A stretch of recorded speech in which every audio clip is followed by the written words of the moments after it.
Hi hello ನಮಸ್ಕಾರ. ನಾನು ನಿಮ್ಮ ಕುಡ್ಲದ ಪೊಣ್ಣು ಸೌಮ್ಯ. ನಾವಿವತ್ತಿದ್ದೇವೆ ಉಡುಪಿ ಜಿಲ್ಲೆಯ ಕುಕ್ಕೆಹಳ್ಳಿಯ ಜನನಿ ಫಾರ್ಮ್ಸ್ನಲ್ಲಿ.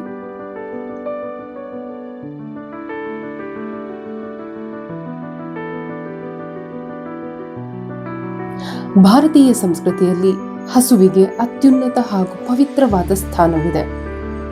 ಹಸುವನ್ನು ಕೇವಲ ಒಂದು ಪ್ರಾಣಿ ಎಂದು ನೋಡದೆ ಗೋಮಾತೆ ಎಂದು ಪೂಜಿಸಲಾಗುತ್ತದೆ. ಇಂದಿನ ಆಧುನಿಕ ಯುಗದಲ್ಲಿ ರಾಸಾಯನಿಕ ಮುಕ್ತ ಆಹಾರಕ್ಕಾಗಿ ಸಾವಯವ ಕೃಷಿ ಅಂದರೆ ಆರ್ಗ್ಯಾನಿಕ್ ಫಾರ್ಮಿಂಗ್ ಮಹತ್ವ ಪಡೆದುಕೊಳ್ಳುತ್ತಿದೆ. ಈ ಸಾವಯವ ಕೃಷಿಯ ಯಶಸ್ಸಿಗೆ ಹಸು ಮತ್ತು ಅದರ ಮೂಲದ ಉತ್ಪನ್ನಗಳು ಪ್ರಮುಖ ಆಧಾರವಾಗಿದೆ. ಗೋವಿನಿಂದ ದೊರೆಯುವ ತ್ಯಾಜ್ಯ ಮತ್ತು ಉತ್ಪನ್ನಗಳನ್ನು ಕೃಷಿಯಲ್ಲಿ ಅಮೂಲ್ಯವಾದ ಸಂಪನ್ಮೂಲವಾಗಿ ಬಳಸಲಾಗುತ್ತದೆ. ಹಸುವಿನಿಂದ ದೊರೆಯುವ ಪ್ರತಿಯೊಂದು ವಸ್ತುವು ಮಾನವ ಕುಲಕ್ಕೆ ಅತ್ಯಂತ ಉಪಯುಕ್ತವಾಗಿದೆ.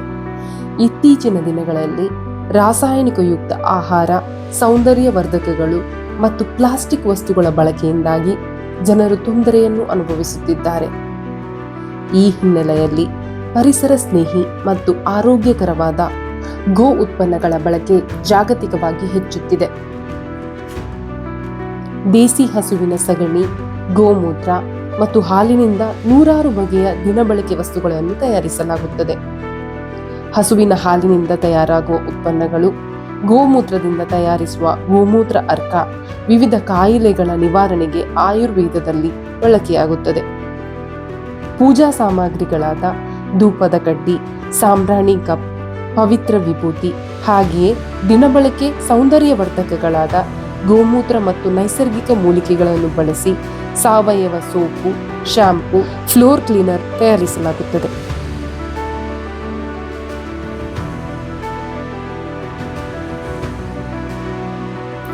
ಸಾವಯವ ಆಹಾರದಿಂದ ಆರೋಗ್ಯದಲ್ಲಾದ ಚಮತ್ಕಾರಿಕ ಬದಲಾವಣೆಯ ಅನುಭವವನ್ನು ಕಂಡು ಅದನ್ನು ಉತ್ತಮ ಸಮಾಜದ ಆರೋಗ್ಯಕ್ಕಾಗಿ ಉತ್ಪಾದಿಸುವ ಪಣತೊಟ್ಟು ಜನನಿ ಫಾರ್ಮ್ಸ್ ಅನ್ನು ಪ್ರಾರಂಭಿಸಿ ಸಾಧನೆಗೈಯುತ್ತಿರುವ ಶ್ರೀಯುತ ನಾಗರಾಜ್ ಪೈ ಮತ್ತು ಶ್ರೀಮತಿ ಜ್ಯೋತಿ ಪೈ ದಂಪತಿಗಳು ಗೋ ಜನನಿ ಬ್ರ್ಯಾಂಡ್ ನಡಿ ಹಲವಾರು ಗೋ ಉತ್ಪನ್ನಗಳನ್ನು ತಯಾರಿಸ್ತಾ ಇದ್ದಾರೆ.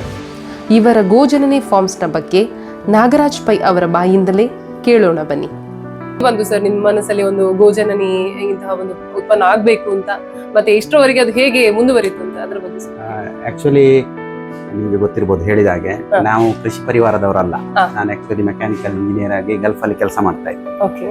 ನಮ್ದು ಒಂದು 20 ವರ್ಷ ಅಲ್ಲಿ ಕೆಲಸ ಮಾಡಿ ಆರುವಾಗ ಕೆಲಸದ್ದು ಸ್ಟ್ರೆಸ್ ಅದರಿಂದಾಗಿ ಹೆಲ್ತ್ ಎಲ್ಲ ತುಂಬಾ ಹಾಳಾಯ್ತು. ಸೊ ನಮ್ಗೆ ಹೆಲ್ತ್ ಹಾಳಾಗಿ ಊರಿಗೆ ಬರ್ಬೇಕಾಯ್ತು.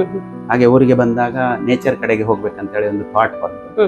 ನಾವು ಇದನ್ನ ಅಪ್ ಮಾಡಿದ್ವಿ. ಸೊ ಇಲ್ಲಿ ನಾವು ಫಸ್ಟ್ ಇಂದನೂ ಏನಿದ್ರು ನಮ್ದು ನೈಸರ್ಗಿಕ ಕೃಷಿ, ಯಾವುದೇ ಕೆಮಿಕಲ್ ಇಲ್ಲ, ರಾಸಾಯನಿಕ ಇಲ್ಲ, ಪೆಸ್ಟಿಸೈಡ್ ಇಲ್ಲ. ಸೊ ಅದಕ್ಕೆ ಬೇಕಾಗಿ ಪೂರಕ ನಮ್ಗೆ ಏನಂದ್ರೆ ದನ, ದೇಶಿ ಆಕಳಿ, ಅದರಲ್ಲೂ ದೇಶಿ ಆಕಳಿ, ಜರ್ಸಿ HF ಅಲ್ಲ, ದೇಶಿ ಆಕಳಿ ಸಾಕು. ಇದು ನಮ್ಮಲ್ಲಿ ಈಗ ಮುಖ್ಯವಾಗಿ ನಾವು ದೇಶಿ ಮಲ್ನಾಡು ಗಿಡ್ಡ ತಳಿಯನ್ನು ಸಾಕ್ತಾ ಇದ್ದೇವೆ. ಸೊ ಅದರ ಹಾಲು, ತುಪ್ಪ ಮತ್ತೆ ಗೋಮೂತ್ರ ಇದರಿಂದೆಲ್ಲ ನಮ್ಮ ಆರೋಗ್ಯ ಒಳ್ಳೆದಾಯ್ತು. ಸೊ ಅದರಿಂದ ಬರುವಂತ ಸಗಣಿ ಗೋಮೂತ್ರದಿಂದ ನಾವು ಭತ್ತ ಬೆಳಿತೇವೆ, ತರಕಾರಿಗಳು ಮತ್ತೆ ತೆಂಗಿಗೆ ಇದಕ್ಕೆಲ್ಲ ಅದನ್ನೇ ಹಾಕ್ತೇವೆ. ಸೊ ಆ ಫುಡ್ ಅನ್ನು ನಾವು ತಿಂದು ನಮ್ಮ ಆರೋಗ್ಯ ಒಳ್ಳೆದಾಯ್ತು. ಸೊ ಅದನ್ನೇ ನಾವು ಕಂಟಿನ್ಯೂ ಮಾಡುವ ಅಂತ ಹೇಳ್ಕೊಂಡು ಇದನ್ನೊಂದು ಥಿಂಕ್ ಮಾಡಿ ಕಂಟಿನ್ಯೂ ಮಾಡಿ. ಮತ್ತೇನಾಯ್ತು, ನಿಮ್ಗೆ ಬರೀ ಹಾಲಲ್ಲಿ ನಾವು ಹಾಲು ಮಾರಾಟ ಮಾಡೋದಿಲ್ಲ. ಈಗ ಮೊದಲು ಹಾಲು ಮಾರಾಟ ಮಾಡ್ತಿದ್ವಿ ಸಸ್ಟೈನಬಿಲಿಟಿ, ಬಟ್ ಅದು ನಮ್ಗೆ ವರ್ಕೌಟ್ ಆಗ್ತಿರ್ಲಿಲ್ಲ, ಯಾಕಂದ್ರೆ ನಾವು ಲೇಬರ್ ಮೇಲೆ ಡಿಪೆಂಡೆನ್ಸಿ. ಸೊ ನಾವೇನ್ ಮಾಡಿದ್ವಿ, ಗೋಬರ್ ಇಕಾನಮಿ, ದೇಶಿ ಆಕಳ ಸೆಗಣಿಯಿಂದ ಯಾವ ರೀತಿ ನಾವು ಇಕಾನಮಿ ಜನರೇಟ್ ಮಾಡಿ ಅಂತ ಹೇಳಿ ಥಿಂಕ್ ಮಾಡಿ ಆ ಪ್ರಾಡಕ್ಟ್ ಲೈನ್ ಅನ್ನು ನಾವು ಸ್ವಲ್ಪ ಸ್ಟಡಿ ಮಾಡಿ ಅದರಲ್ಲಿ ಸ್ವಲ್ಪ ಟ್ರೈನಿಂಗ್ ಎಲ್ಲ ತಗೊಂಡು ಗೋಬರ್ ಪ್ರಾಡಕ್ಟ್ಸ್ ಎಲ್ಲ ಮಾಡಿ. ಲೈಕ್ ನಿಮ್ಗೆ ಈಗ ಮಾರ್ಕೆಟ್ ಅಲ್ಲಿ ಸಿಗುವ ಊದ್ಗಡ್ಡಿಗಳಿದಾವೆ, ಬ್ಯಾಂಬೂ ಬೇಸ್ಡ್ ಊದ್ಗಡ್ಡಿ, ಚಾರ್ಕೋಲ್ ಬೇಸ್ಡ್ ಊದ್ಗಡ್ಡಿ. ಅದಕ್ಕೆ ಟ್ರೆಡಿಷನಲ್ ಏನಿತ್ತಂದ್ರೆ ಈ ಸಗಣಿಯಿಂದ ಮಾಡುವಂತಹ ಧೂಪ್ ಸ್ಟಿಕ್ಸ್, ನ್ಯಾಚುರಲ್ ಧೂಪ್ ಸ್ಟಿಕ್ಸ್, ಅದಕ್ಕೆ ನ್ಯಾಚುರಲ್ ಫ್ರಾಗ್ರೆನ್ಸ್, ಲೋಬಾ ನಾವೇನೆಲ್ಲ ಹಾಕಿ ಮಾಡ್ತೀವಿ. ಸೊ ಅಂತ ಒಂದಷ್ಟು ಬೇರೆ ಬೇರೆ ರೀತಿಯ ಧೂಪ್ ಸ್ಟಿಕ್ಸ್, ಬೇರೆ ಬೇರೆ ಸೈಜ್ ಇದ್ದು, ಬೇರೆ ಬೇರೆ ಕೆಪಾಸಿಟಿ ಎಲ್ಲ ಮಾಡ್ತೇವೆ. ಮತ್ತೆ ಈ ರೀತಿ ಅಗರಬತ್ತಿ ರಿಪ್ಲೇಸ್ಮೆಂಟ್ ಗೆ ಇದೇ ರೀತಿ ಧೂಪದ ಕಡ್ಡಿಗಳು. ಇದರಲ್ಲಿ ಯಾವ್ದು ಬ್ಯಾಂಬೂ ಇಲ್ಲ, ಚಾರ್ಕೋಲ್ ಇಲ್ಲ, ನಿಮ್ಗೆ free from bamboo and charcoal, ಮತ್ತೆ ಸಗಣಿ ಹಾಕಿ ನ್ಯಾಚುರಲ್ ಹರ್ಬ್ಸ್ ಎಲ್ಲ ಹಾಕ್ತೇವೆ. ಸೊ ಇದರಲ್ಲೂ ಹಾಗೆ ಈಗ ಸದ್ಯಕ್ಕೆ 2 ರೀತಿಯ ಫ್ರಾಗ್ರೆನ್ಸ್ ಇದೆ. ಒಂದು ಮೈಲ್ಡ್ ಫ್ರಾಗ್ರೆನ್ಸ್, ಇದೊಂದು ದಶಾಂಗ ಪೌಡರ್ ಎಲ್ಲ ಹಾಕಿ. ಇದು ನಿಮ್ಗೆ ಥಿನ್ ಟೈಪ್, ಅದೇ ರೀತಿ ಇದು ಥಿಕ್ ಟೈಪ್ ಇತ್ತು. ಇದು ನಿಮಗೆ ಮನೆಯಲ್ಲಿ ದೇವರಿಗೆ ಪೂಜೆ ಟೈಮಲ್ಲಿ ಇಲ್ಲಾಂದ್ರೆ ರಾತ್ರಿ ಎನಿ ಟೈಮ್ ನೀವು ಹಚ್ಚಿಡ್ಬೋದು. ಮತ್ತೆ ಅದೇ ರೀತಿ ಇದೊಂದು ಸಾಂಬ್ರಾಣಿ ಕಪ್ ಅಂತ ಮಾಡಿದ್ದೇವೆ. ಇದರಲ್ಲಿ ಹೇಗಂದ್ರೆ ನಿಮ್ಗೆ ಇಲ್ಲಿ ಕಾಣ್ತದೆ ನೋಡಿ, ಇದು ಕಪ್ಪುಗಳಿದಾವಲ್ಲ, ಇದನ್ನು ಸಗಣಿಯಿಂದ ಮಾಡ್ತೇವೆ. ಇದರ ಒಳಗೆ ಲೋಬಾನ್ ತುಂಬುತ್ತೇವೆ. ಸೊ ನಿಮ್ಗೆ ಇದು ಉರಿದಾಗ ಫುಲ್ ಉರ್ದು ಹೋಗುತ್ತೆ. ಇದರಲ್ಲಿ ಹಾಕಿರೋ ಲೋಬಾನ್ ಇದೆಯಲ್ಲ, ನ್ಯಾಚುರಲ್ ಫ್ರಾಗ್ರೆನ್ಸ್ ಸಿಗುತ್ತೆ. ಲೋಬಾನ್ ನಿಮ್ಗೆ ಗೊತ್ತಿರ್ಬೋದು, ನಾರ್ಮಲಿ ಎಲ್ಲರೂ ಯೂಸ್ ಮಾಡ್ತಾರೆ ನೋಡಿ ಈ ತರದ್ದು ಲೋಬಾನ್. ಇದ್ರೊಳಗೆ ನಾವು ಇನ್ಫ್ಯೂಸ್ ಮಾಡ್ತೇವೆ. ಸೊ ಇಲ್ಲಿ ನಿಮ್ಗೆ ಸಪರೇಟ್ ಆಗಿ ಸಿಗುದಿಲ್ಲ, ಇದರಲ್ಲಿ ಸೊ ಇದನ್ನ ಉರಿಸಿದ್ರೆ ಎಲ್ಲ ಬರುತ್ತೆ. ಇದೊಂದು ನಿಮ್ಗೆ ಹಾಫ್ ಅನ್ ಅವರ್ ಬರ್ನ್ ಆಗುತ್ತೆ. ಬೆರಣಿಗಳೆಲ್ಲ ಅಗ್ನಿಹೋತ್ರ, ಪೂಜಾ, ಹೋಮ ಪರ್ಪಸ್ಗೆಲ್ಲ ರೌಂಡ್ ಟೈಪ್ ಇದಿದೆ, ಚೌಕ ಟೈಪ್ ಇದಿದೆ. ಮತ್ತೆ ದೊಡ್ಡ ದೊಡ್ಡ ಈ ಹೋಮ ಹವನಾದಿಗಳಿಗೆ ಮತ್ತೆ ಈ ಅಂತ್ಯಕ್ರಿಯೆಗೆಲ್ಲ ಬೇಕಾಗುವಂತದ್ದು, ಸ್ಮಶಾನಕ್ಕೆಲ್ಲ ಇದನ್ನು ಯೂಸ್ ಮಾಡ್ತಾರೆ. ದೀಪಾವಳಿಗೆ ಸಗಣಿದ ಹಣತೆಗಳು ಮಾಡ್ತಾರೆ. ಪೂಜಾ ಐಟಮ್ ಆಯ್ತಲ್ಲ. ಅದೇ ರೀತಿ ನೀವೀಗ ಸಮ್ ಕಾಸ್ಮೆಟಿಕ್ಸ್ ಐಟಮ್ಸ್ ಲೈಕ್ ನಿಮ್ಗೆ ಇದು ನೋಡಿ, ಕವ್ಯೂರಿನ್ ಬೇಸ್ಡ್ ಶಾಂಪೂ, ಮತ್ತೆ ಇದು ಕವ್ಯೂರಿನ್ ಕೌಡಂಗ್ ಬೇಸ್ಡ್ ಬಾತ್ ಸೋಪ್. ಇದರಲ್ಲಿ ಮುಲ್ತಾನಿ ಮಿಟ್ಟಿ ಇದೆ, ಟರ್ಮರಿಕ್ ಪೌಡರ್ ಇದೆ. ಆ ರೀತಿ ಇದು ನ್ಯಾಚುರಲ್ ಆಗಿದೆ. ಮತ್ತೆ ಇದೊಂದು ಹೇರ್ ಆಯಿಲ್. ಮತ್ತೆ ನಿಮ್ಗೆ ಇಲ್ಲಿ ಒಂದ್ 2-3 ಪ್ರಾಡಕ್ಟ್ಗಳಿದೆ, ಎಲ್ಲ ತುಪ್ಪದ ಪ್ರಾಡಕ್ಟ್. ನಿಮ್ಗೀಗ ನಾರ್ಮಲಿ ಕಮರ್ಷಿಯಲಿ ಅಂಗಡಿಯಲ್ಲಿ ಸಿಗುವಂತ ಯಾವುದೇ ಬಾಂಬ್ಗಳಿರಲಿ ಅದೆಲ್ಲ ಪೆಟ್ರೋಲಿಯಂ ಜೆಲ್, ವ್ಯಾಕ್ಸ್ ಬೇಸ್ಡ್. ಅದರಲ್ಲಿ ಕಾಷನ್ ಹಾಕಿದ್ದಾರೆ, don't inhale or don't use it with steam ಅಂತ. ಬಟ್ ಜನರಿಗೆ ಅದು ಬೇರೆ ಆಪ್ಷನ್ ಇಲ್ಲ. ಇದು ತುಪ್ಪ ಬೇಸ್ಡ್. ಇದು ತುಪ್ಪ ಬೇಸ್ಡ್ ತಲೆನೋವಿಗೆ, ಶೀತಕ್ಕೆ, ಕೆಮ್ಮಿಗೆಲ್ಲ ಯೂಸ್ ಮಾಡಬಹುದು. ಅದೇ ರೀತಿ ಇದು ಗಂಟು ನೋವಿಗೆ ವಾತಾಹಾರ ಬಾಂಬ್ ಅಂತ, ಇದು ಹಾಗೆ ತುಪ್ಪ ಬೇಸ್ಡ್. ಅಲರ್ಜಿ ಎಲ್ಲ ಇರುವವರಿಗೆ, ಸೈನಸ್, ಮೈಗ್ರೇನ್ಗೆಲ್ಲ ಇದನ್ನು ಮೂಗಿಗೆ ಡ್ರಾಪ್ಸ್ ಹಾಕಿ. ಇದೊಂದು product. Dish wash purpose soap. ಈಗ ಮೊದಲು ನಿಮ್ಗೆ ಗೊತ್ತಿರ್ಬೋದು, ಎಲ್ಲ ಬೂದಿಯಲ್ಲಿ ಪಾತ್ರೆ ತೊಳಿತೀವಿ. ಈಗ ಅಪಾರ್ಟ್ಮೆಂಟ್ ಅಲ್ಲಿ ಎಲ್ಲ ತೊಳಿಲಿಕ್ಕೆ ಆಗುದಿಲ್ಲ. ಸೊ ನಾವು ಬೂದಿಯನ್ನು NaOH ಕಾಸ್ಟಿಕ್ ಸೋಡಾ ಇದೆಯಲ್ಲ ಅದ್ರ ಜೊತೆ ಮತ್ತೆ ಎಣ್ಣೆ ಜೊತೆಗೆ ಬ್ಲೆಂಡ್ ಮಾಡಿ ಡಿಶ್ ವಾಶ್ ಸೋಪ್ ಮಾಡಿದ್ದೇವೆ. ಸೊ ನಿಮ್ಗೆ ಇಲ್ಲಿ ಎಣ್ಣೆ ಪಶ ಹೋಗ್ಲಿಕ್ಕೆ ಲಿಂಬೆ ರಸ ಮತ್ತೆ ಟ್ರೆಡಿಷನಲ್ ಭಸ್ಮ ಯೂಸ್ ಮಾಡ್ತೇವೆ. ಮತ್ತೆ ಅದೇ ರೀತಿ ಫ್ಲೋರ್ ಕ್ಲೀನರ್ಗೆ pine oil, natural pine oil ಜೊತೆಗೆ ಈ ನೀಮ್ ಬೇಸ್ಡ್ ಕವ್ಯೂರಿನ್ ಅನ್ನು ಡಿಸ್ಟಿಲ್ ಮಾಡ್ತೀವಿ. ಸೊ ಅದನ್ನ ಹಾಕಿ ನಾವು ಪಿನೈಲ್ ಮಾಡ್ತೀವಿ. ಇದು ನಿಮ್ಗೆ ಫ್ಲೋರ್ ಕ್ಲೀನರ್ಗೆ ಆಂಟಿ ಬ್ಯಾಕ್ಟೀರಿಯಲ್, ಆಂಟಿ ಫಂಗಲ್ ಆಗುತ್ತೆ. ಒಳ್ಳೆ ನ್ಯಾಚುರಲ್ ಯೂಸ್ ಮಾಡ್ಬೋದು. ಕವ್ಯೂರಿನ್ ಅನ್ನು ಡಿಸ್ಟಿಲ್ ಮಾಡಿ ಈ ರೀತಿ ಅರ್ಕ, ಒಂದು 3 ರೀತಿಯ ಅರ್ಕ ಮಾಡ್ತೀವಿ.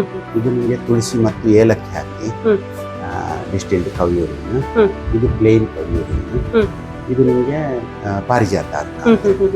ಸೊ ಇದರಲ್ಲಿ ನಿಮಗೆ ಬೇಸಿಕ್ ಕಾನ್ಸೆಪ್ಟ್ ಏನಂದ್ರೆ, ಕವ್ಯೂರಿನ್ ಮೊದಲಿಂದನೂ it is A medicinal property ಇರುವಂಥದ್ದು. ನೀವು ಗೂಗಲ್ ಅಲ್ಲಿ ನೋಡಿದ್ರೆ ಈ ಕವ್ಯೂರಿನ್ಗೆ US ನವರು ಏನಿಲ್ಲ 3-4 ಪೇಟೆಂಟ್ ತಗೊಂಡಿದ್ದಾರೆ.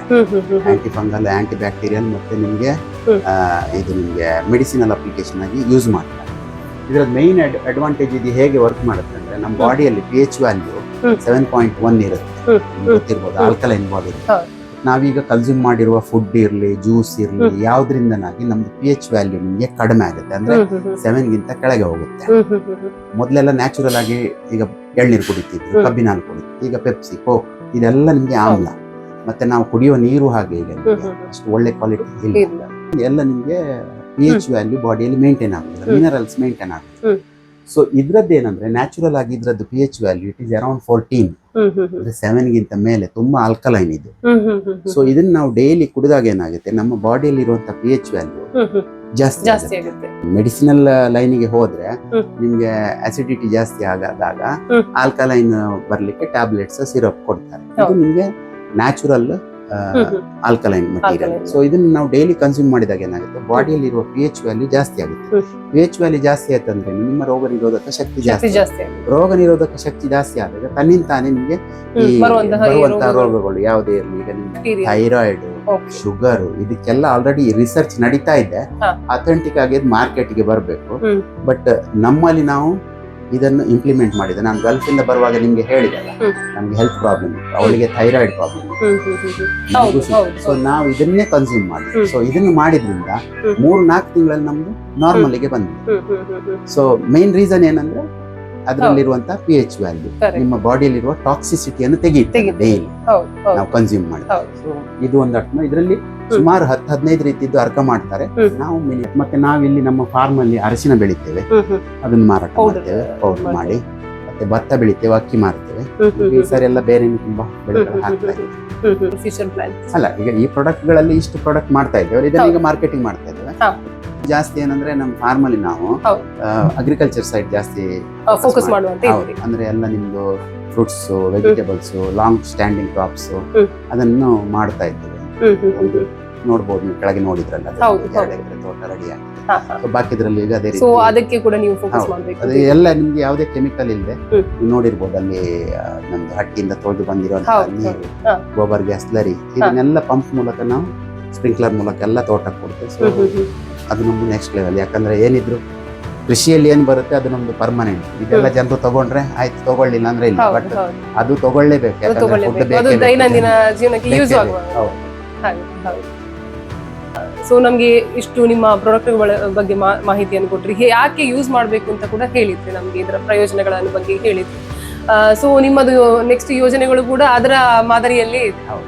ಸೊ ಒಂದು ಯುವಜನತೆಗೆ ನೀವು ಒಂದು ಮೆಸೇಜ್ ಕೊಡ್ಬೇಕಂತ ಹೇಳಿದ್ರೆ ನೀವು ಏನ್ ಕೊಡ್ತೀರಿ ಸರ್? ಅದರಲ್ಲಿ ನಿಮಗೆ ಫ್ಯೂಚರ್ ಇದೆ.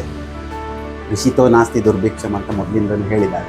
ಬಟ್ ಏನಾಗಿದೆ ಅಂದರೆ ಅದರಲ್ಲಿ ಚಾಲೆಂಜ್ ತುಂಬ ಇದೆ, ಡಿಫಿಕಲ್ಟೀಸು, ಲಾಟ್ ಆಫ್ ಪ್ರಾಬ್ಲಮ್ಸ್ ರಿಲೇಟೆಡ್. ಅಂದರೆ ಲೇಬರ್ ಪ್ರಾಬ್ಲಮ್ಸ್ ಇರುತ್ತೆ ನಿಮಗೆ.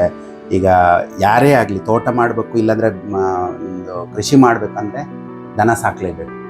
ಬಟ್ ಅದು ಕಾನ್ಸೆಪ್ಟ್ ತುಂಬ ಜನರಿಗೆ ಇಲ್ಲ. ಯಾಕಂದರೆ ಏನಿದ್ರು ಗೊಬ್ಬರ ತಗೊಬರೋದು ಹಾಕೋದು. ನೀವೀಗ ನಮ್ಮಲ್ಲಿ ನೋಡಿದ್ರೆ ಗೊಬ್ಬರದ ಫ್ಯಾಕ್ಟ್ರಿ ಇದೆ, ಗೋಮೂತ್ರ ಇದೆ, ಜೀವಾಮೃತ ಇದೆ, ಏನ್ ಬೇಕಾದ್ರೂ ಇದೆ. ನಮ್ಗೆ ಎಷ್ಟು ಬೇಕಾದ್ರೂ ತೋಟಕ್ಕೆ ನಾವು ಹಾಕೊಳ್ಬೋದು. ಬಟ್ ಇದನ್ನೆಲ್ಲ ನಾವು ಮಾಡ್ಕೊಂಡು ಹೋದಾಗ ನಿಮ್ಗೆ ಏನಾಗುತ್ತೆ, ಫೈನಲಿ ಯುವಜನತೆ ಇರಲಿ ಯಾರೇ ಇರಲಿ, ಅವರಿಗೆ ಬೇಕಾಗಿದ್ದೇನು ಪೀಸ್ ಆಫ್ ಲೈಫ್ ಮತ್ತೆ ಫೈನಾನ್ಸ್, ಎರಡು ಬೇಕು, ಮನಿ ಬೇಕು. ಸೊ ಇದರಲ್ಲಿ ಮನಿ ಇದೆ, ಇಲ್ಲ ಅಂತ ಹೇಳುದಿಲ್ಲ, ಬಟ್ ನಿಮ್ಗೆ ಕ್ವಿಕ್ ಮನಿ ಇಲ್ಲ. ನೀವೊಂದು ಸ್ಟ್ರಗಲ್ ಮಾಡ್ಬೇಕು. ಈಗ ಯಾರೋ ಒಬ್ರು ಇಂಜಿನಿಯರಿಂಗ್ ಓದ್ತಾನೆ, ಇಲ್ಲಾಂದ್ರೆ ಏನೋ ಒಂದು ಡಿಗ್ರಿ ಮಾಡ್ತಾನೆ, ಅವ ಅಟ್ಲೀಸ್ಟ್ 4 ವರ್ಷ 6 ವರ್ಷ ಓದ್ಬೇಕು. ಅದು ಒಂದು ಇನ್ವೆಸ್ಟ್ಮೆಂಟ್, 4-6 ವರ್ಷ. ಯಾಕಂದ್ರೆ ಅವನ ಅದು ಮಾಡಿದ್ರೆ ಮಾತ್ರ, ಅದು ಮಾಡಿ ಆದ್ಮೇಲೆ ಪುನಃ ಅವನಿಗೆ ನೀವು ಅಪ್ರೆಂಟಿಸ್ಶಿಪ್ ಮಾಡಬೇಕು, ಟ್ರೈನಿಂಗ್ ಎಲ್ಲಿ ಉಂಟು, ಎಕ್ಸ್ಪೀರಿಯನ್ಸ್ ಎಲ್ಲಿ ಕೇಳ್ತಾರೆ. ಇದರಲ್ಲಿ ಹಾಗಲ್ಲ. ಇದರಲ್ಲಿ ನಿಮ್ಗೆ ಏನು ಎಕ್ಸ್ಪೀರಿಯನ್ಸ್, ನೀವು ಎಲ್ಲಿಯಾದ್ರೂ 4 ಕಡೆ ನೋಡಿ ಯಾರು ಸಕ್ಸಸ್ಫುಲ್ ಆಗಿದ್ದಾರೆ ಅದನ್ನ ನೋಡಿ ಇರುವಂತಹ ಜಾಗದಲ್ಲಿ ನೀವು ಮಾಡಿದ್ರೆ ನಿಮ್ಗೆ like from the first month onwards ನೀವು ಇನ್ಕಮ್ ಜನರೇಟ್ ಮಾಡ್ಬೋದು. ಅದನ್ನು ಪ್ಲಾನ್ ಮಾಡ್ಬೇಕು. ಫಸ್ಟ್ ಮಂತ್ಗೆ ಯಾವ್ದು ಮಾಡ್ಬೋದು, 3rd ಮಂತ್ಗೆ ಯಾವ ಮಾಡ್ಬೋದು, 6 ಮಂತ್ ಏನ್ ಮಾಡ್ಬೋದು, 1 ಇಯರ್ಗೆ ಏನ್ ಸಿಗ್ಬೋದು, ಲಾಂಗ್ ಟರ್ಮ್ ಅಲ್ಲಿ ಏನ್ ಸಿಗುತ್ತೆ. ಸೊ ನೀವು ಅದನ್ನೊಂದು ಇನ್ವೆಸ್ಟ್ಮೆಂಟ್ ತರ ಥಿಂಕ್ ಮಾಡ್ಕೊಂಡು ಹೋದ್ರೆ ನಿಮ್ಗೆ ಲೈಫ್ ಇದೆ.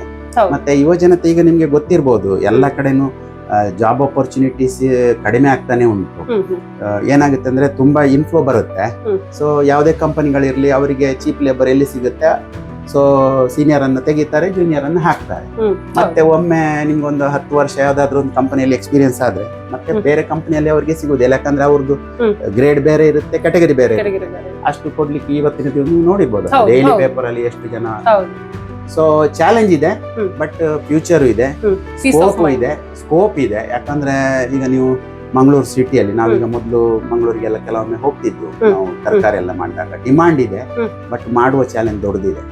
ನಾನು ಯುವಜನತೆ ಅದ್ರ ಕಡೆ ಬರುವುದಿಲ್ಲ ಏನಕ್ಕೆ ಅಂತ ಹೇಳಿದ್ರೆ ಅದು ಚಾಲೆಂಜಿಂಗ್ ಜಾಬ್. ಮತ್ತೇನಾಗಿದೆ, ಅದು ಒಂದು ಕೊಂಡಿ ಬ್ರೇಕ್ ಆಗಿದೆ. ಮೊದಲಿಂದ ಏನು ಹಿರಿಯರು ಮಾಡಿ ಬರ್ತಾ ಇತ್ತು ಅದನ್ನು ಕಂಟಿನ್ಯೂ ಮಾಡಲಿಲ್ಲ. ಕಂಟಿನ್ಯೂ ಮಾಡಿದಾಗ ಈಗ ಹೊಸ ಟೆಕ್ನಾಲಜಿಯನ್ನು ಯೂಸ್ ಮಾಡಿಕೊಂಡು ನೀವು ಮಾಡಿದ್ರೆ ಅದು ನಿಮ್ಗೆ ಬೆನಿಫಿಷಿಯಲ್ ಆಗುತ್ತೆ. ಈಗ ನೀವು ನಮ್ದ್ರಲ್ಲೇ ಒಂದು ಸಿಂಪಲ್ ಬೇಬಿ ಫುಡ್ ಎಲ್ಲ ನೋಡಿದ್ರಲ್ಲ, ಬನಾನಾ ನಾವು ಬೆಳಿತೇವೆ, ಬಾಕಿಯವರು ಬೆಳಿಬಹುದು. ಬೆಳೆದ್ರು 100 ಗೊನೆ ಬಂತು, ಮಾರ್ಕೆಟಿಗೆ ಹೋದ್ರೆ ಕೆಜಿಗೆ 20 ರೂಪಾಯಿ 30 ರೂಪಾಯಿ ಕೊಡ್ತಾರೆ.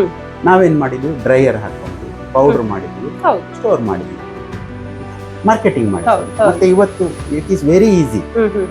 ಸೋಷಿಯಲ್ ಮೀಡಿಯಾ ಉಂಟು, ಇನ್ಸ್ಟಾಗ್ರಾಮ್ ಉಂಟು, ನಾಲೆಜ್ ಕೊಡಿ, ಪೀಪಲ್ ವಿಲ್ ಬೈ. ಆ ರೀತಿ ಮಾಡ್ಬೇಕು. ನಮಗೂ ದೊಡ್ಡ ಚಾಲೆಂಜ್. ನಾವು ಮೇ ಬಿ 0.1%. ನಿಮ್ಗೆ ಈಗ ನೋಡ್ಲಿಕ್ಕೆ ಇಲ್ಲಿ ಕಾಣ್ಬೋದು, ಬಟ್ ಅವರ್ ಎಫರ್ಟ್ ಈಸ್ 0.1% ಅಂತ. ಸ್ಟಿಲ್ ಲಾಟ್ ಆಫ್ ಥಿಂಗ್ಸ್ ಇದೆ ನಾವು ಮಾಡ್ಲಿಕ್ಕೆ. ಮಾಡಿದ್ರೆ ಫ್ಯೂಚರ್ ಇದೆ, ಚಾಲೆಂಜಸ್ ಇದೆ. ಲೈಕ್ ಮೈಂಡೆಡ್ ಪೀಪಲ್ಸ್ ಒಟ್ಟಾಗ್ಬೇಕು. ಈಗ ಇಲ್ಲಿ ನಾನು ಒಬ್ಬನೇ, ಮತ್ತೆ ನಮ್ಮ ಮಿಸ್ಸಸ್. ನಾವ್ 8 ವರ್ಷ ಮೊದಲು ಮಾಡುವಾಗ ಎಲ್ಲರೂ ನಮ್ಗೆ ಇಲ್ಲಿ ಹೇಳ್ತಿದ್ರೆ ಅವರಿಗೆ ಹುಚ್ಚು ತಲೆ ಸರಿ ಇಲ್ಲ, ಇದನ್ನೆಲ್ಲ ಮಾಡಿ ಅವ್ರು ಏನು ಮಾಡ್ಲಿ. ಬಟ್ ಇವತ್ತು ಅದೇ ಜನರು ಹೇಳ್ತಾರೆ, ಅವ್ರು ಸೆಗಣಿನೂ ಮಾರ್ತಾರೆ, ಗೋಮೂತ್ರನು ಮಾರ್ತಾರೆ. ಆ ರೀತಿ ಆಗಿದೆ. ಲೈಕ್ ನೀವು ಯಾರ ಮೇಲೆ ಡಿಪೆಂಡ್ ಆಗ್ಬೇಕಾಗಿಲ್ಲ. ಬಟ್ ಆ ಒಂದು ಸ್ಟೇಜ್ಗೆ ಬರುವ ತನಕ ಉಂಟಲ್ಲ, ಇಟ್ಸ್ ಎ ಬಿಗ್ ಚಾಲೆಂಜ್. ಈಗ ನಮ್ದ್ರಲ್ಲೇ ನಾವು I think it is 8 years complete ಮಾಡಿದ್ವಿ ಆಲ್ಮೋಸ್ಟ್. ಲೈಕ್ ನಾವು ಎಷ್ಟು ಕಡೆ ಹೋಗಿದ್ದೇವೆ ಅಂತ ಇಲ್ಲ, ಎಷ್ಟು ಮಿಸ್ಟೇಕ್ ಮಾಡಿದ್ದೇವೆ ಅಂತ ಇಲ್ಲ. ಯಾಕಂದ್ರೆ ನಮ್ಗೆ ಯಾರು ಗೈಡೆನ್ಸ್ ಕೊಡ್ಲಿಕ್ಕೆ ಯಾರು ಇಲ್ಲ, ಯಾರ್ದು ಮಾಡೆಲ್ ನಮ್ಗೆ ಗೊತ್ತಿರ್ಲಿಲ್ಲ. ಪೀಳಿಗೆಯಿಂದ ಬಂದದಲ್ಲ, ಯಾಕಂದ್ರೆ ನಮ್ಗೆ ಕೃಷಿ ಪರಿವಾರ ಅಲ್ಲ, ನಾನು ಇಲ್ಲ ಮಿಸಸ್ ನಮ್ಗೆಲ್ಲ ಬಿಸ್ನೆಸ್ ಪರಿವಾರ. ಬಟ್ ನಾವು ಅದನ್ನೀಗ ಒಂದು ಸ್ಟಡಿ ಮಾಡ್ಕೊಂಡು ಒಂದು ಹಂತಕ್ಕೆ ಬಂದಿದ್ದೇವೆ. ನಾಲೆಜ್ ಈಗ ಸ್ವಲ್ಪ ಡೆವಲಪ್ ಆಗಿದೆ, ಅದನ್ನು ಅಪ್ಲೈ ಮಾಡ್ಬೇಕು. ಒಂದಷ್ಟು ಜನರು ಇದರಿಂದ ನೋಡಿ ಈಗ ತುಂಬಾ ಜನ ಬಂದಿದ್ದಾರೆ. ನಿಮ್ಗೆ ನೀವು ನೋಡಿರ್ಬೋದು, ಈ ಪ್ರಾಡಕ್ಟ್ ಗಳೆಲ್ಲ ಒಳ್ಳೆ ರೇಟಿಗೆ ಸೇಲ್ ಆಗ್ತದೆ. ಮಾರ್ಕೆಟಿಂಗ್ ಇನ್ನೂ ಜಾಸ್ತಿ ಮಾಡ್ಬೇಕು, ಆವಾಗ ನಿಮ್ಗೆ ಬೆನಿಫಿಟ್ ಆಗುತ್ತೆ. ಸೊ ಇದರಲ್ಲಿ ತುಂಬಾ ಮಾಡ್ಬೋದು. ಈಗ ನಾವು ಬಾಳೆ ಮಾಡಿದ್ದೇವೆ, ಅದೇ ರೀತಿ ನೀವು ಬೇರೆ ಹಣ್ಣು ಮಾಡಿದ್ವಿ, ಅದನ್ನು ಹಾಗೆ ನೀವು ಡಿಮಾಯ್ಚರೈಸಿಂಗ್ ಮಾಡಿ ಪ್ಯಾಕೆಟ್ ಮಾಡಿ ಲೈಫ್ ಅದ್ರದ್ದು ಲಾಂಗ್ ಮಾಡಿ ಮಾರಾಟ ಮಾಡ್ಬೋದು. ಕರೆಕ್ಟ್. ವೆರೈಟಿ ಏನು ಉಂಟು, ಒಂದೇ ತರದ್ದು ಪ್ರಾಡಕ್ಟ್ ಅಲ್ಲ, ಬೇರೆ ಬೇರೆ ತರದ ಪ್ರಾಡಕ್ಟ್ ಅನ್ನು ಉತ್ಪನ್ನಗಳನ್ನು ನಾವು ತೆಗಿಬಹುದು, ಮಾಡ್ಬೋದು. ಖಂಡಿತ. ಇಷ್ಟೊಂದು ನಮ್ಗೆ ಇದ್ರ ಬಗ್ಗೆ ಮಾಹಿತಿಯನ್ನೆಲ್ಲ ಕೊಟ್ಟಿದ್ದೀರಿ. ಒಂದು ಯುವಜನತೆಗೆ ಸಹ ಒಂದು ಮಾದರಿಯಾಗಿದ್ದೀರಿ ಅಂತಾನೆ ಹೇಳ್ಬೋದು. ಯಾಕೆಂತ ಹೇಳಿದ್ರೆ ನಾವು ಕೂಡ ಇಲ್ಲಿ ಹುಡ್ಕೊಂಡು ಬಂದಿ ಅಂತ ಹೇಳಿದ್ರೆ ನಮ್ಮವರೆಗೆ ರೀಚ್ ಆಗಿದೆ ಅಂತ ಅರ್ಥ. ಸೊ ಇನ್ನು ಕೂಡ ಇಂತಹ ಪ್ರಾಡಕ್ಟ್ ಗಳನ್ನು ತನ್ನಿ ನಾವೊಂದು ಮಾದರಿಯಾಗಿರಿ ಅಂತ ಹೇಳ್ತಾ thank you so much. Thanks ತುಂಬಾ ಧನ್ಯವಾದ ಬಂದಿದ್ದೆ.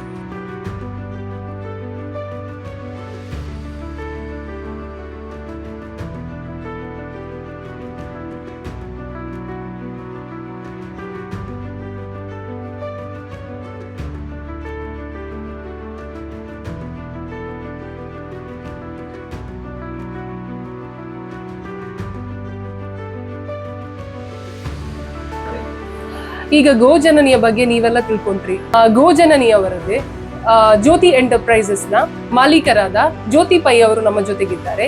ಈ ಆಮ ಮಣ್ಣಿ ಹೇಗೆ ಬಂತು, ಅವರು ಯಾವ ಉದ್ದೇಶದಿಂದ ಇದನ್ನು ಶುರು ಮಾಡಿದ್ರು, ಮತ್ತೆ ಹೇಗೆ ಆ ಪ್ರಾಡಕ್ಟ್ಗಳು ಮಾರಾಟ ಆಗ್ತಾ ಇವೆ, ಇದರ ಬಗ್ಗೆ ಅವ್ರು ನಮ್ಗೆ ಈಗ ಹೇಳಲಿಕ್ಕಿದ್ದಾರೆ. ಬನ್ನಿ. ನಮಸ್ತೆ. ನಮಸ್ತೆ. ನಾನ್ ಜ್ಯೋತಿ ಪೈ. ನೀವು ಹೇಳಿದಾಗೆ ನಮ್ದು ಗೋಜನಲ್ಲಿ ನಮ್ದು ಮುಖ್ಯ ಬ್ರ್ಯಾಂಡ್ ಅದು. ಅದ್ರ ಅಂಡರ್ ಈಗ ನಾನು ಆಮಾಮ್ ಅಂತ ಮಾಡಿದ್ದೇನೆ. ಇದಕ್ಕೊಂದು ಉದ್ದೇಶ ಇದೆ. ಯಾಕಂದ್ರೆ ನಾವು ಆರ್ಗ್ಯಾನಿಕ್ ಫಾರ್ಮಿಂಗ್ ಮಾಡ್ತಾ ಇದ್ದೇವೆ, ಬೂದ್ಬಾಳೆ ಎಲ್ಲ ನಾವೇ ಬೆಳೆಸ್ತಾ ಇದ್ದೇವೆ. ಅದಕ್ಕೊಂದು ವ್ಯಾಲ್ಯೂ ಎಡಿಷನ್ ಆಗಿಯೂ ಆಯ್ತು. ಮತ್ತೊಂದು ನಾನ್ ಮಾಡಿದ ಉದ್ದೇಶ, ನಮ್ದೇ ಒಬ್ರು ಕಸ್ಟಮರ್ ಅವರ ರಿಕ್ವೈರ್ಮೆಂಟ್ ಮೇರೆಗೆ ನಾನು ಇದನ್ನ ಸ್ಟಾರ್ಟ್ ಮಾಡಿದ್ದು.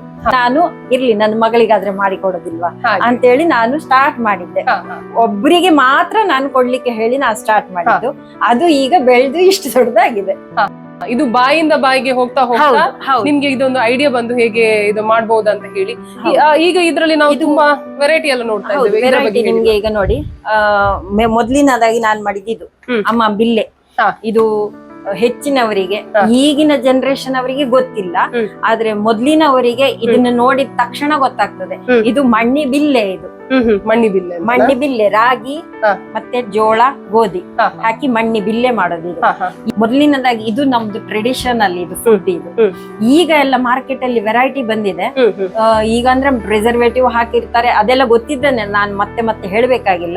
ಆದ್ರೆ ಇದ್ರಲ್ಲಿ ಪ್ರಿಸರ್ವೇಟಿವ್ ಹಾಕ್ಲಿಕ್ಕೂ ಆಗುದಿಲ್ಲ, ಮತ್ತೆ ಇದಕ್ಕೆ ಹಾಕುವ ಅವಶ್ಯಕತೆನೂ ಇಲ್ಲ. ಯಾಕಂದ್ರೆ 1 ವರ್ಷ ತನಕ ಇದು ಕೆಡುದಿಲ್ಲ. ಇದು ಹಿರಿಯವರು, ನಮ್ಮ ಹಿರಿಯರಲ್ಲ, ಅವರ ಹಿರಿಯರಿಂದಲೂ ತುಂಬಾ ವರ್ಷ ಮೊದ್ಲಿಂದಲೂ ಇದು.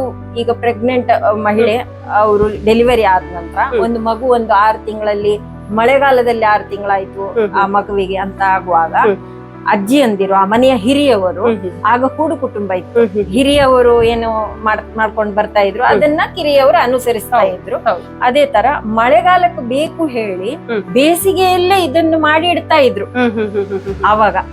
ಮತ್ತೆ ಅವಾಗಿನ ಇದ್ರಲ್ಲಿ ಈಗಿನಷ್ಟು ಸವಲತ್ತು ಇರ್ಲಿಲ್ಲ ಅವಾಗ.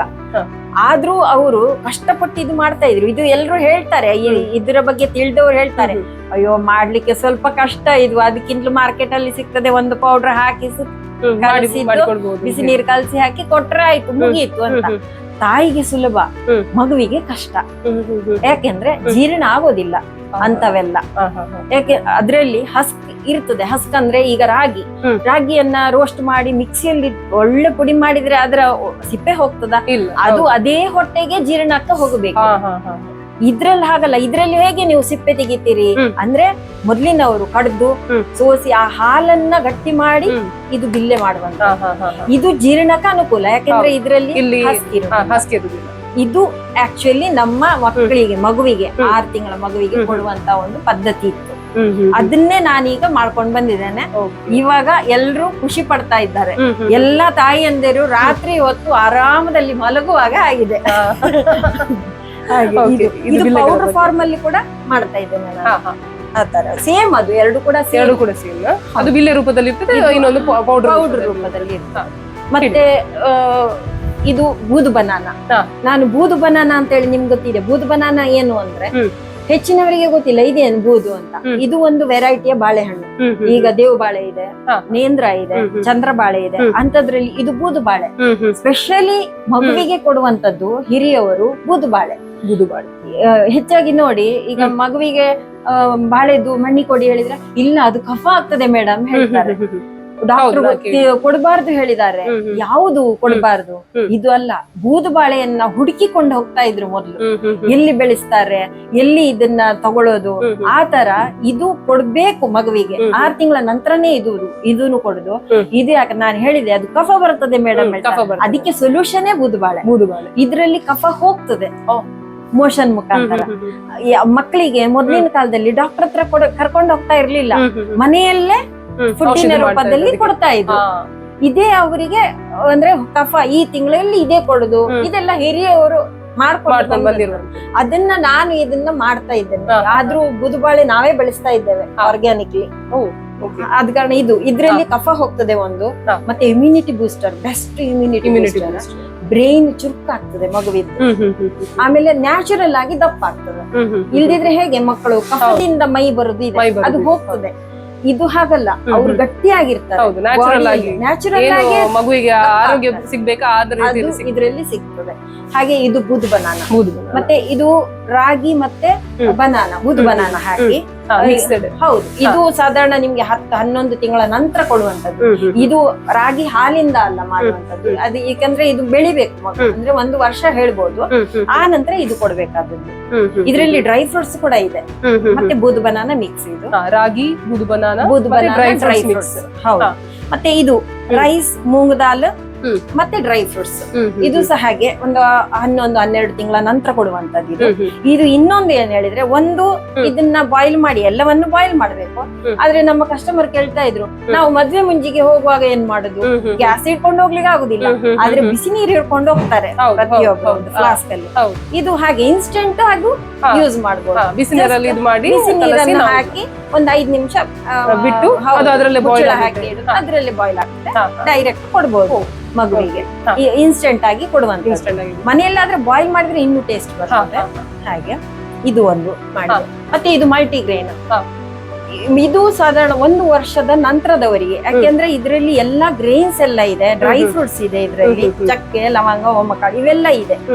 ಇದು 1 ವರ್ಷದ ನಂತರದವರಿಗೆ ಮಣ್ಣಿ ತರ ಅಲ್ಲ, ಕುಡಿಲಿಕ್ಕೆ ಕೊಡ್ಬಹುದು. ಯಾಕಂದ್ರೆ ನೀವು ಸಣ್ಣ ಮಕ್ಕಳು ಈ ನರ್ಸರಿಗೆಲ್ಲ ಹೋಗುವಾಗ ಆಗ್ಲಿ, ಅವ್ರು ಹಠ ಮಾಡೋದು ಜಾಸ್ತಿ ತಿನ್ನುದಿಲ್ಲ, ಹಾಗೆ ಹೋಗ್ತಾರೆ ಉಪವಾಸ. ಆಗ ತಾಯಿಗೆ ಬೇಜಾರಾಗ್ತದೆ. ಎಷ್ಟಾದ್ರೂ ತಾಯಿಯಾದವರಿಗೆ ಹಾಗೆ ಉಪವಾಸ ಹೋದ್ರೆ ಬೇಜಾರಾಗ್ತದೆ, ಏನು ತಿಂದು ಹೋಗ್ಲಿಲ್ಲ. ಆದ್ರೆ ಇದು ಖುಷಿ ಪಟ್ಟು ಕುಡಿತಾರೆ. ಕುಡಿಲಿಕ್ಕೆ ಏನೋ ಅವರಿಗೆ ಕಷ್ಟ ಆಗುದಿಲ್ಲ ಮಕ್ಕಳಿಗೆ. ನಾವು ರಿಲ್ಯಾಕ್ಸ್ ಆಗ್ಬೋದು ಅವಾಗ, ಯಾಕೆಂದ್ರೆ ಅವರಿಗೆ ಕಂಪ್ಲೀಟ್ ಒಂದು ನ್ಯೂಟ್ರಿಷನ್ ಫುಡ್ ಸಿಕ್ಕಿತ್ತು. ಅದು ಇದ್ರಲ್ಲಿ ಇದೆ. ನವಧಾನ್ಯ ಒಂದು ಕುಡಿಲಿಕ್ಕೆ 1 ಗ್ಲಾಸ್ ಕೊಟ್ರೆ ಅವರಿಗೆ ಏನ್ ಬೇಕು ಅದು ನ್ಯೂಟ್ರಿಷನ್ ಅದ್ರಲ್ಲಿ ಸಿಗ್ತದೆ. ಮಕ್ಕಳಿಗೆ ಮಾತ್ರ ಅಲ್ಲ, ಇದು ಈವನ್ ಎಲ್ಲಾ ಏಜ್ ಗ್ರೂಪಿನವರಿಗೂ. ಈಗ ನೋಡಿ, ಎಲ್ಲ ವರ್ಕಿಂಗ್ ವುಮನ್ಸ್ ಅವರಿರುದು ಮನೆಯಲ್ಲಿ ಮಾಡುವಷ್ಟು, ಮಾಡಿದ್ರು ತಿನ್ನುವಷ್ಟು ಪುರ್ಸತ್ತಿಲ್ಲ, ಅಷ್ಟಾಗಿದೆ. ಬ್ರೆಡ್ ಜಾಮ್ ಎಲ್ಲ ಏನೇನೋ ಬಾಯಿಗೆ ಹಾಕೊಂಡು ಹೋಗೋದು, ಆ ತರ ಎಲ್ಲ. ಅದ್ರ ಬದಲಿಗೆ ಹೆಲ್ದಿ ಆಗುವಂತದ್ದು, ಯಾವುದು ಪ್ರಿಸರ್ವೇಟಿವ್ ಇಲ್ಲ, ಶುಗರ್ ಇಲ್ಲ, ಸಾಲ್ಟ್ ಇಲ್ಲ, ಏನು ಯಾವ್ದು ಕಲರ್ ಆಡ್ ಮಾಡ್ಲಿಲ್ಲ, ನ್ಯಾಚುರಲ್ ಆಗಿ ನಾವು ಮನೆಯಲ್ಲಿ ಮಾಡುವಂತದ್ದೇ. ತಾಯಿ ಹೇಗೆ ಅದೇ ತರ ಮಾಡ್ತಾ ಇದ್ದೇನೆ, ಪ್ರೀತಿಯಿಂದ ಮಾಡ್ತಾ ಇದ್ದೇನೆ. ಹಾಗೆ ಇದು ಒಂದು ಡ್ರಿಂಕ್. ಇವನ್ ತುಂಬಾ ಏಜ್ ಆದವರಿಗೂ ಸಹ ಅಷ್ಟೇ, ರಾತ್ರಿ ಹೊತ್ತು ಊಟ ಮಾಡಬಾರ್ದು ಎಲ್ಲ ಹೇಳ್ತಾರೆ. ಆದ್ರೆ ಅವರಿಗೆ ನ್ಯೂಟ್ರಿಷನ್ ಬೇಕು, ಪ್ರೋಟೀನ್ ಎಲ್ಲ ಬೇಕು. ಅದು ಊಟ ಇದು ರಾತ್ರಿ ಹೊತ್ತು ನೀವು ಕೊಟ್ಟು ಮಲಗಿದ್ರು ಸಹ ಆರಾಮಾಗುತ್ತೆ, ಡೈಜೆಷನ್ ಗೆ ಸಹ ಒಳ್ಳೇದು, ಎಲ್ಲ ನ್ಯೂಟ್ರಿಷನ್ ಸಿಕ್ಕಿತ್ತು. ಹಾಗೆ ಇದರಲ್ಲಿ ಅಮ್ಮಮ್ಮಲ್ಲಿ ಇಷ್ಟು ವೆರೈಟಿ ಇದು ಈಗ ಸದ್ಯಕ್ಕೆ ಮಾಡ್ತಾ ಇದ್ದೇನೆ. ಇನ್ನು ಮುಂದಕ್ಕೂ ತುಂಬಾ ಜನರದ್ದು ಬೇರೆ ಬೇರೆ ಎಲ್ಲ ರಿಕ್ವೈರ್ಮೆಂಟ್ಸ್ ಇದೆ. ಆದ್ರೆ ನಾನ್ ಫೋಕಸ್ ಮಾಡೋದು ಮಗುವಿನ ಹೆಲ್ತ್ ಇಂಪಾರ್ಟೆಂಟ್. ತುಂಬಾ 6 ತಿಂಗಳ ಮಗುವಿಗೆ ಮಣ್ಣಿ ಮತ್ತೆ ಬೂದುಬಾಳೆ ಪಾರೇಜ್, ಮತ್ತೆ ಎಲ್ಲ ನೀವು ಬೇಯಿಸುವಂತ ತರಕಾರಿ ಕೆಲವು ಅವೆಲ್ಲ ಕೊಡ್ಬಹುದು ವಿನಃ ತುಂಬಾ ಅಂದ್ರೆ ಮಲ್ಟಿಗ್ರೇನ್ ಅದು 25 ವೆರೈಟಿ ಉಂಟು, 35 ವೆರೈಟಿ ಉಂಟು. 1 ವರ್ಷದ ಒಳಗಿನ ಮಕ್ಕಳಿಗೆ ಯಾವ ವೆರೈಟಿನೂ ಕೊಡಬಾರ್ದು. ಜೀರ್ಣಕ್ಕೆ ಅದು ಯೋಗ್ಯನೇ ಅಲ್ಲ. ಏನಿದ್ರು ಸಹ 1 ವರ್ಷ ನಂತರ ಕೊಡ್ಬೇಕಾದಂತ ಅವೆಲ್ಲ. ಮತ್ತೆ ಹೆವಿ ಪ್ರೋಟೀನ್ ಇರುವಂತದ್ದು ಹಾಲಿನ ಮುಖಾಂತರ ಮಾತ್ರ ಆ ಮಗುವಿಗೆ ಸಿಗ್ಬೇಕು.